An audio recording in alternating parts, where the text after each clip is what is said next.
ไม่จบไม่สิ้นนะครับเป็นการทำความดีเป็นกรรมวัตรที่ดีก็มาเกิดเป็นมนุษย์เป็นเทวดา6 ชั้นรูปภพ16 ชั้นอรูปภพ4 ชั้นเมื่อทำความชั่วก็ไปเกิดในอบายภูมิทั้ง4ผิดศีลผิดธรรมไม่เอาศีลไม่เอาธรรมก็ไปเกิดเป็นสัตว์นรกเปรตอสุรกายสัตว์เดรัจฉานพ้นจากเวรกรรมของการเป็นสัตว์อบายก็กลับมาสู่ความดีถ้าทำความดีก็เป็นมนุษย์เป็นเทวดาเป็นพรหมอยู่อย่างนี้หมุนเวียนเปลี่ยนไปไม่จบไม่สิ้นวันนี้เราหลายคนก็อาจจะมองไปที่การเวียนว่ายตายเกิดในสังสารวัฏของ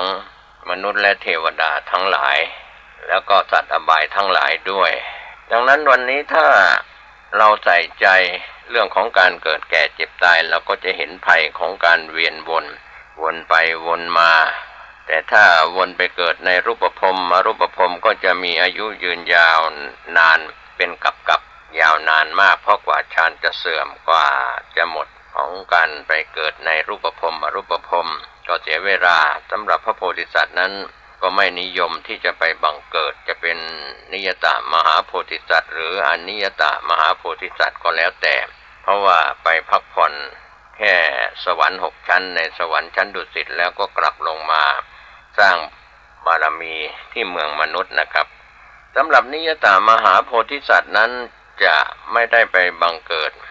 ในอบายสัตว์เป็นอบายสัตว์ก็เป็นประเภทสัตว์เดรัจฉานก็ไม่ใหญ่กว่าช้างและก็ไม่เล็กกว่านกกระจาบนี่เป็นอบายสัตว์ในส่วนของอบายที่เป็นสัตว์เดรัจฉานส่วนมนุษย์ก็เช่นเดียวกันก็เป็นมนุษย์ที่สมประกอบนะครับไม่บ้าใบ้บอดหนวกเพราะสั่งสมบุญญาบารมีเพราะฉะนั้นสัตว์เดรัจฉานที่เป็นอบายสัตว์นั้นจะไม่ใหญ่กว่าช้างและก็ไม่เล็กกว่านกกระจาบหลังจากได้รับการพยากรณ์จากพระสัมมาสัมพุทธเจ้าในอดีตแล้วก็ถือว่าเป็นนิยตมหาโพธิสัตว์ก็สร้างบารมีจนกว่าจะเต็มเปี่ยมไม่ว่าจะเป็นปัญญาธิกะพระโพธิสัตว์หลังจากได้รับการพยากรณ์ก็จะสร้างบารมีต่อไปอีก4 อสงไขยแสนมหากัปส่วนศรัทธาธิกะผู้ยิ่งด้วยศรัทธาหลังจากได้รับการพยากรณ์จากพระพุทธเจ้าในอดีตแล้วก็จะสร้างบารมีต่อไปอีก8 อสงไขยแสนมหากัปส่วนวิริยาธิกะนิยตมหาโพธิสัตว์ที่ได้รับการพยากรณ์แล้วก็จะสร้างบารมีต่อไปอีก16 อสงไขยแสนมหากัปนะครับท่านผู้ฟังก็เป็นส่วนหนึ่งซึ่งเราหลายคนหลายท่านย่อมรู้และเข้าใจในโพธิญาณที่ได้สั่งสมในบารมี30 ทัศมีทัสสะบารมี10 ทัศ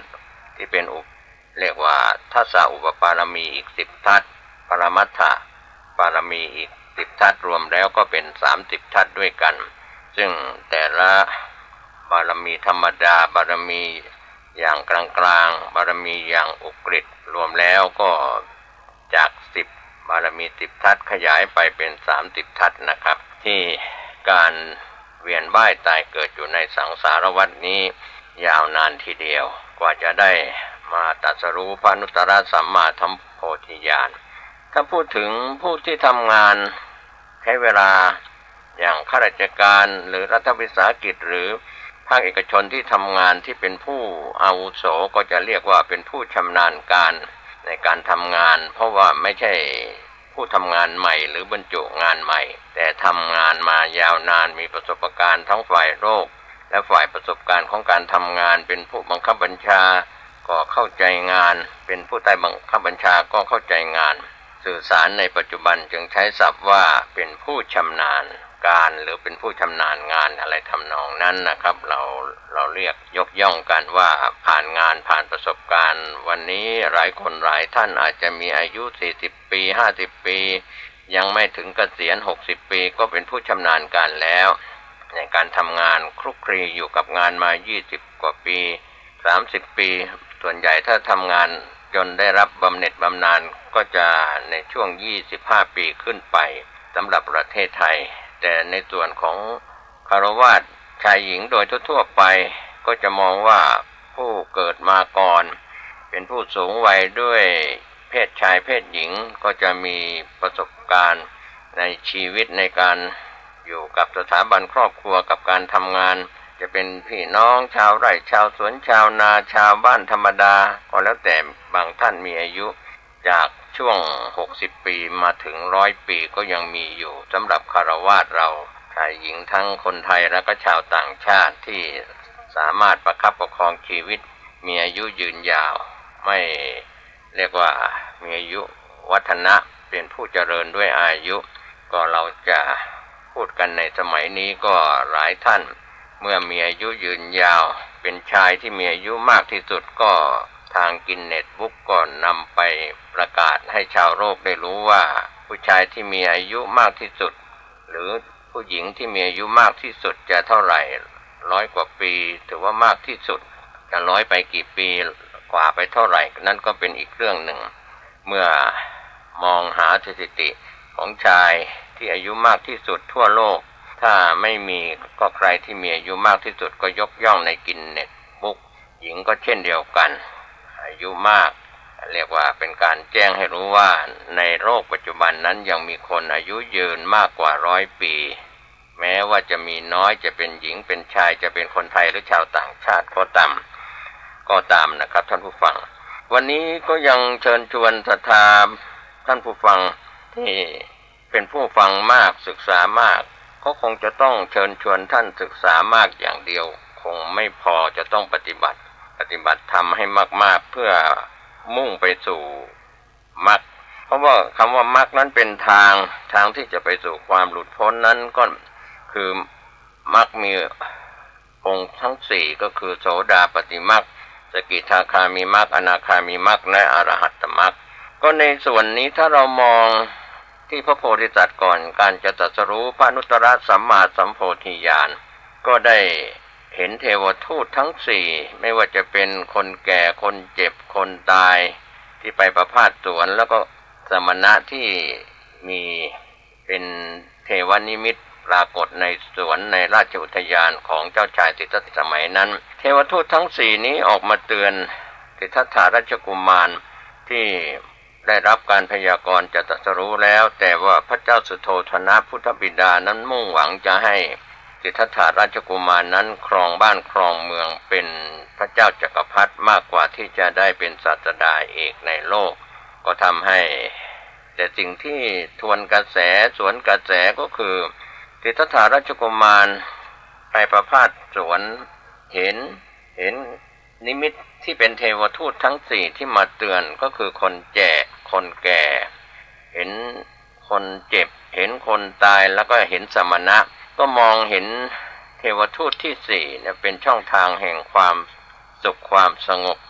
ดังนั้นถ้าเรามองถึงว่าสมณะในความสงบในทางพระพุทธศาสนาในยุคปัจจุบันก็คือสมณะนักบวชที่เป็นพระภิกษุภิกษุณีสามเณรสามเณรีสิกขมานาในสมัยพุทธกาลปัจจุบันนี้ก็จะเห็นเป็นพระภิกษุเป็นสามเณรที่นุ่งเหลืองห่มเหลืองนุ่งห่มผ้ากาสาวพัสก็ถือว่าเป็นผู้บำเพ็ญเนกขัมมะบารมีไม่ได้เกี่ยวข้องกับกามแบบชาวบ้านที่อยู่ครองเรือนนอนเบียดเสียดด้วยภรรยาสามีบุตรธิดาครับเพราะว่าไม่ได้เกี่ยวข้องกับเรื่องของคาระผู้ครองเรือนที่เสพกามแบบชายหญิงทั่วไปก็เนกขัมมะนั้นออกจากกามไม่ยุ่งเกี่ยวเป็นผู้ประพฤติพจน์พรหมจรรย์ก็ไม่เกี่ยวข้องกับเรื่องของการเสพกามแบบชาวบ้านทั้งที่เป็นพระภิกษุภิกษุณีสามเณรสามเณรีหรือสิกขมานาก็ถือว่าถือเพศพรหมจรรย์เหมือนชาวบ้านที่ไปถือโบสถศีลข้อที่3จะเปลี่ยนเป็นอพรหมจริยาก็คือไม่เสพกามการถือศีล8ในวันอุโบสถศีลอิมันจรัตติงคืนหนึ่งอิมันจทิวสังวันหนึ่งคืนหนึ่งนั่นนะครับ24 ชั่วโมงของผู้ที่ไปถือโบสถศีลสำหรับพี่น้องคฤหัสถ์ผู้ครองเรือนก็ถือว่าได้บำเพ็ญเนกขัมมะบารมีชั่ววันหนึ่งคืนหนึ่งก็ถือว่ามากนะครับมากในส่วนของคฤหัสถ์เราก็ผู้ที่จะไปถือโบสถศีลนั้นจะเป็นวัยเด็ก วัยหนุ่มสาวหรือวัยผู้สูงอายุก็ได้สำหรับฆราวาสก็จะเป็นช่องทางที่จะไปสู่การหลุดพ้นในการถือเพศพรหมจรรย์ชั่วครั้งชั่วคราววันหนึ่งคืนหนึ่งแต่สำหรับพระภิกษุสามเณรหรือแม่ชีในปัจจุบันนั้นก็ถือว่าเป็นอุบาสิกานะครับแม่ชีถือศีล8เป็นนิจศีลก็ถือพรหมจรรย์ไม่ได้ยุ่งเกี่ยวกับกามเหมือนกันเพศแม่ที่นุ่งขาวห่มขาวที่เราเรียกว่าสถาบันแม่ชีไทยอะไรอย่างนี้หรือแม่ชีก็เป็นเรื่องราวที่เราเห็นว่าพระโพธิสัตว์นั้นกว่าจะได้แสวงหาโมกขธรรมได้ทางหลุดพ้นจากกองทุกข์นั้นก็ไม่ใช่ธรรมดาดังนั้นจึงได้เห็นนิมิตที่เป็นเทวทูตแล้วยังไม่พอแต่จิตใจต่างๆนั้นมุ่งหวังที่จะหาทางพ้นทุกข์แม้สิทธัตถะราชกุมารอยู่ในเวียงในวังก็มีสิ่งบำเรอของกามคุณอารมณ์ที่เป็นกามสุขานิการุโยคอยู่ในวังในขณะที่เป็นสิทธัตถะหรือว่าเจ้าชายสิทธัตถะราชกุมารแต่การที่หลายคนหลายท่านหญิงชายในปัจจุบันนั้นมองเห็นโทษของกามเพื่อจะหลีกหนีออกจากกามก็เข้าสู่ร่มเงากาสาวพัสต์ปัจจุบันเราก็ถือว่าเพศชายนั้นมีโอกาสกว่าเพศหญิงก็จะได้บวชเป็นพระภิกษุเข้าสู่ร่มเงาเป็นพระภิกษุเป็นสามเณรได้มากกว่าเพศแม่ก็ยังมีเรื่องของการบรรพชาหรือว่าเรียกว่าเข้าถึงความเป็นแม่ชีด้วยสถาบันแม่ชีไทยก็ให้ถือศีล8เป็นนิจศีลส่วนจะมีอะไรอุปโลกกันว่ามีภิกษุณีสามเณรสามเณรีหรือว่าผู้ที่เป็นเพศแม่นุ่งเหลืองห่มเหลืองกันเข้ามาใหม่ผู้ดำเนินรายการก็เคยบอกกับท่านผู้ฟังว่าไม่นำเสนอนะครับเราก็ต้องยกย่องเพศแม่ที่นุ่งห่มผ้ากาสาวพัสต์ในยุคใหม่ก็ถือว่าเป็นผู้มีเนกขัมมะบารมีสิ่งเหล่านี้เป็นเครื่องบอกเหตุว่าเขากำลังสร้างบุญสร้างบารมีดังนั้นนิมิตทั้งหลายที่เกิดขึ้นตามคำสอนในทางพระพุทธศาสนาก็เปรียบเหมือนที่เราจะเข้าใจว่าพระอาทิตย์นั้นจะขึ้นในทางทิศตะวันออกก็จะเห็นแสงเงินแสงทองเป็นนิมิตฉันใดการที่คนเราจะไปสู่มรรคผลนิพพานก็มีนิมิตของมรรคก็คือการดำเนินทางตามทางที่จะปฏิบัติก็คือวิปัสสนากรรมฐานวันนี้ถ้าเราเห็นทางรู้ทางว่าจะเป็นทางพ้นทุกข์ด้วยมรรคมีองค์8นั้นเราก็ย่อมจะเข้าใจว่าเริ่มต้นที่เราได้ศึกษากันในธรรมจักรกับปวัตตนสูตรมรรคมีองค์8นั้นก็เริ่มที่สัมมาทิฏฐิการเห็นที่ถูกต้องจนถึงข้อสุดท้ายข้อที่8ก็เป็นสัมมาสมาธิตั้งใจมั่นชอบซึ่งสิ่งทั้ง8มรรคทั้ง8ข้อนั้นก็คือสรุปลงมาก็คือเป็นศีลเป็นสมาธิเป็นปัญญาหรือเราเรียกย่อๆว่าศีลสมาธิปัญญาแล้วยังเรียกว่าไตรสิกขาก็ได้สิกขานั้นก็คือการศึกษาตามศีลคุณสมาธิคุณปัญญาคุณดังนั้นทางพ้นทุกข์ที่มีอยู่ในทางพระพุทธศาสนาก็ทุกคนก็เชื่อมั่นว่าเราเจริญภาวนาวิปัสสนากรรมฐาน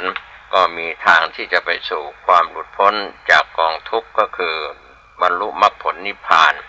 ในทางที่เราเจริญวิปัสสนาส่วนผู้ที่เจริญสมถกรรมฐานมาตลอดจนได้ฌานทั้งที่รูปฌานอรูปฌานจะเข้าฌานสมาบัติได้อภิญญานั้นก็ไม่ใช่ทางพ้นทุกข์เหมือนกันแต่ว่าเป็นผู้ที่มีทั้งวิชชาและก็จรณะความประพฤติที่ดีแต่ยังไม่ใช่ทางพ้นทุกข์นอกจากการยกสมถกรรมฐานขึ้นสู่วิปัสสนาเห็นสภาวธรรมตามความเป็นจริงเกิดขึ้นตั้งอยู่ดับไปเป็นทุกขังทนอยู่ไม่ได้เป็นอนิจจังตั้งอยู่ไม่ได้เป็นอนัตตาบังคับบัญชาไม่ได้นี่แหละเป็นส่วนที่เราจะไปสู่ทางพ้นทุกข์ได้วันนี้เราเชื่อมั่นในตถาคตโพธิสัตธาหรือตถาคตโพธิสัตธา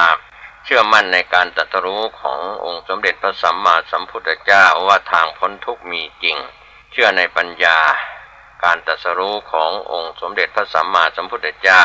ที่เป็นเพศมนุษย์หรือเป็นเพศแห่งอมนุษย์ที่เป็นเทวดาอินทร์พรหมยมยักษ์ก็แล้วแต่ ก็เป็นการพัฒนาตนเข้าสู่ความเป็นพุทธะให้รู้ธรรมเข้าใจธรรมดังนั้นในพื้นฐานก็ต้องมีศักยภาพการเป็นมนุษย์ก่อนหรือเป็นเทวดาเป็นพรหมก็แล้วแต่ที่เป็นพระบุคคลที่สามารถบรรลุมรรคผลนิพพานได้ส่วนสัตว์นรกเปรตอสุรกายสัตว์เดรัจฉานนั้นเป็นอภัพพบุคคลหรือมนุษย์ประเภทใบ้บ้าบอดหนวกก็เป็นอภัพพบุคคลเหมือนกันเพราะว่าบุญกุศลไม่ถึงพร้อมนะครับมนุษย์ที่ไม่สมประกอบบ้าใบ้บอดหนวกส่วนที่เป็นพระบุคคลเหล่านั้นสามารถจะได้บรรลุมรรคผลนิพพานอย่างแน่นอนดังนั้นวันนี้เครื่องหมายที่เป็นทางบอกที่เราพูดถึงว่าเครื่องหมายทางบอกที่จะเป็นทางไปสู่ความพ้นทุกข์ได้ควรจะรู้จะทราบกันนะครับก็คือเราจะต้องมีกัลยาณมิตรในปัจจุบันเราจะต้องแสวงหาพระวิปัสสนาจารย์แสวงหาครูบาอาจารย์ทั้งฝ่ายบรรพชิตหรือคฤหัสถ์ก็ตามที่เป็นครูบาอาจารย์เรียกว่ากัลยาณมิตรมิตรที่ดีก็จะได้สนทนาจะได้พูดคุยจะได้เสวนาหรือได้ฟังธรรมจากกัลยาณมิตรบ่อยๆจะเป็นบรรพชิตหรือคฤหัสถ์ก็ตามท่านก็เริ่มเข้ามาถูกทางแล้วเพราะว่าคำว่ากัลยาณมิตรนั้นก็พูดกันแบบง่ายๆก็คือพ่อแม่ก็เป็นกัลยาณมิตรครูบาอาจารย์ก็เป็นกัลยาณมิตร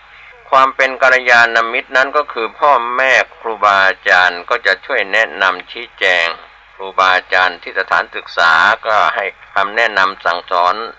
ลูกหลานของเราที่เป็นนักเรียนนักศึกษาเข้าสู่ทางการศึกษาที่ถูกต้องครูมีหน้าที่ในการสอน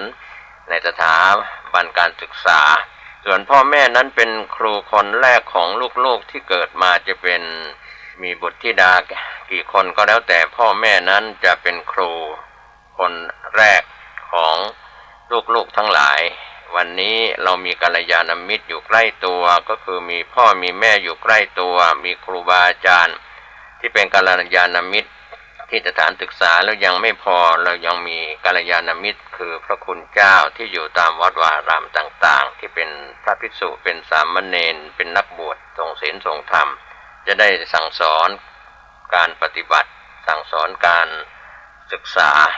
ก็แล้วแต่โอกาสของกัลยาณมิตรดังนั้นกัลยาณมิตรที่สำคัญที่สุดในปัจจุบันสำหรับลูกหลานเราในยุคโลกาภิวัตน์หรือว่าในสื่อออนไลน์ก็ไม่ค่อยได้หวังจะพึ่งพ่อแม่ไปหวังพึ่งสื่อออนไลน์เสียมากกว่านะครับท่านผู้ฟังก็กัลยาณมิตรที่ได้จากสื่อก็คือเข้าไปในมือถือแล้วก็เข้าใจในสื่อที่ตนเองได้ศึกษาค้นคว้ากันจากสื่อสารออนไลน์นะครับท่านผู้ฟังก็เป็นส่วนหนึ่งซึ่งเราหลายคนหลายท่านก็ประสบจะเจอในวิถีชีวิตของการเป็นชีวิตที่เรียกว่าอยู่กับโลกออนไลน์ลูกหลานของเราในปัจจุบันนั้นก็ไม่ค่อยจะได้อาศัยพ่อแม่ที่เป็นครูอาจารย์คนแรกที่อยู่ที่บ้านโตมาก็อยู่กับแท็บเล็ตอยู่กับมือถืออยู่กับคอมพิวเตอร์อะไรต่างๆก็จะถูกจะผิดอะไรก็ไปฝากไว้กับโลกออนไลน์สำหรับพ่อแม่นั้นก็ยังต้องพร่ำสอนลูกหลานโดยเฉพาะลูกสายตรงนะครับที่เป็นพ่อเป็นแม่ก็อย่าลืมชี้ทางถูกบอกทางผิดว่าอะไรถูกอะไรผิดกับลูกกับหลานกับญาติมิตรโดยเฉพาะครูที่สถานศึกษาก็เป็นต้นแบบของสถานศึกษาที่ประสิทธิประสาทวิทยาให้ตั้งแต่อนุบาลประถมมัธยมอุดมศึกษาในระดับมหาวิทยาลัยส่วนพระสงฆ์ผู้ทรงศีลที่อยู่ตามวัดวาอารามต่างๆไม่ว่าจะเป็นพระป่าพระบ้านอยู่ใกล้บ้านก็ชื่อว่าอยู่ในคามวาสีอยู่ในป่าก็ถือว่าอรัญญวาสีจะสายพระป่าพระบ้านก็ถือว่าเป็นเรื่องที่จะต้องพร่ำสอนศรัทธาพี่น้องชาวพุทธหรือคนโดยทั่วไปในศาสนิกในต่างศาสนาก็มีสิทธิ์ที่จะศึกษาฟังธรรม จากพระเถระครูบาอาจารย์ที่เป็นฝ่ายบรรพชิตที่อยู่ในประเทศไทยหรืออยู่ในต่างประเทศจะเป็นเถรวาทหรือมหายานก็ตามล้วนแล้วเป็นการชี้ทางถูกบอกทางผิดแนะนำสิ่งที่ไม่ถูกต้องแนะนำสิ่งที่ถูกต้องดีงามก็เป็นทางที่จะไปสู่ความพ้นทุกข์ได้วันนี้กัลยาณมิตรนั้นจึงเป็นข้อสำคัญก็คือพ่อแม่ที่อยู่ที่บ้านครูอาจารย์ที่อยู่ในสถานศึกษารวมไปถึงพระคุณเจ้าที่อยู่ตามวัดวารามต่างๆที่จะช่วยกันพร่ำสอนศีลธรรมให้กลับมาสู่จิตใจของคนในระดับต่างๆสอนตั้งแต่พระราชาลงมาจนถึงข้าราชการหน่วยงานต่างๆรัฐวิสาหกิจหรือภาคเอกชนประชาชนทั่วไปทั้งคนไทยและชาวต่างชาติให้รู้ธรรมเข้าใจธรรมรู้ในศีลสมาธิปัญญาวันนี้ผมเกษตรเพชรสำริดวิทยากรแบ่งปันความคิดดีๆเรื่องของสิ่งที่จะเป็นนิมิตหมายที่ดีไปสู่ทางแห่งการพ้นทุกข์ขอให้ท่านได้สู่พ้นทุกข์พ้นจากวัฏสงสารในโลกนี้และโลกหน้าทุกรูปทุกนามสวัสดีครับ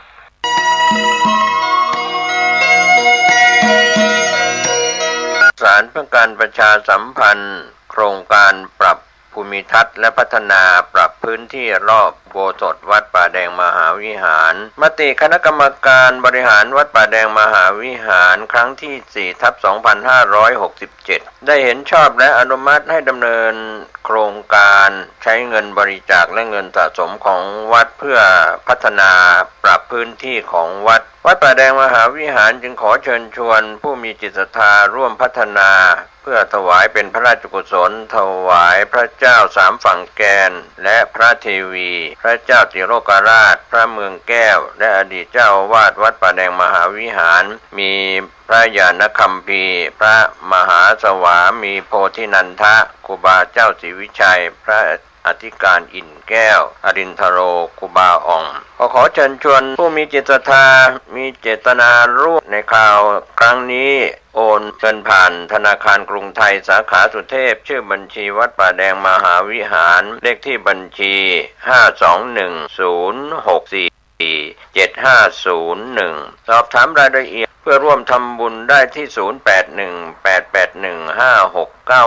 ก็เป็นโครงการปรับภูมิทัศน์และพัฒนาปรับพื้นที่รอบอุโบสถวัดป่าแดงมหาวิหารตำบลสุเทพอำเภอเมืองเชียงใหม่จังหวัดเชียงใหม่โครงการนี้เริ่มดำเนินการท่านที่จะร่วมบุญร่วมกุศลร่วมอนุโมทนาได้บุญได้กุศลได้ความดีโดยทั่วหน้ากัน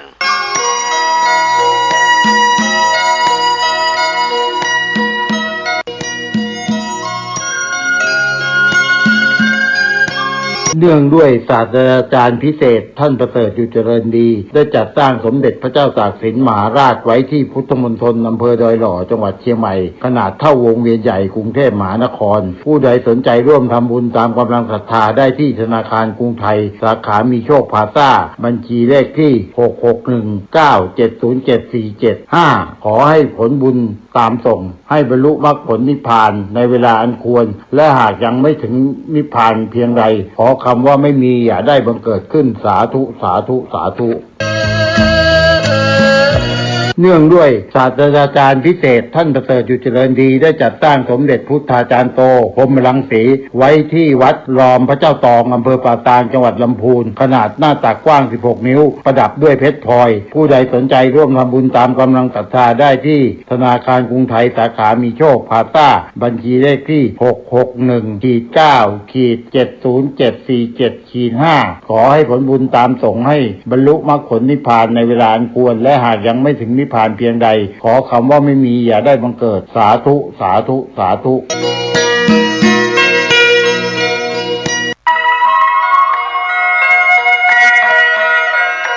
ขอเชิญพี่น้องชาวพุทธร่วมเป็นเจ้าภาพสร้างห้องสุขาห้องอาบน้ำเพื่ออำนวยความสะดวกแก่คณะศรัทธาสาธุชนที่จะเข้าปฏิบัติธรรมกรรมฐานณวัดบ้านเราพระเจ้าตาเขียวพื้นที่126ตารางเมตรจำนวน23ห้องประกอบด้วยห้องน้ำหญิง8ห้องห้องอาบน้ำ4ห้องห้องสำหรับผู้พิการ1ห้องห้องน้ำชายแบ่งเป็นห้องสุขา5ห้องโถปัสสาวะ3โถห้อง 4 ห้องและห้องสำหรับผู้พิการอีก1 ห้องท่านผู้ใจบุญใจกุศลร่วมสร้างห้องน้ำห้องขาตารางเมตรละ10,000